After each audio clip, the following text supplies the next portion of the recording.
Alright, so some of you guys who are chasing high coolant temps, I replaced my fan about January of this year, and I bought a used unit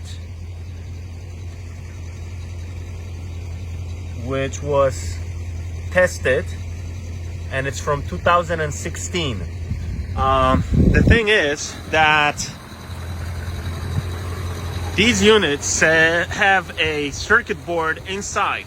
You can turn on the fan with INPA and it will spin. But when you connect it to the car, the circuit board that failed won't control the fan. So my fan would turn on for 5 seconds and would shut off. Would turn on for 5 seconds and would shut off.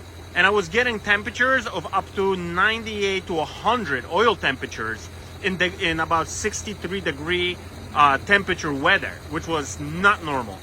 I bought a new fan, plugged it in, everything's great. So when it comes to such items as electronics, buy brand new.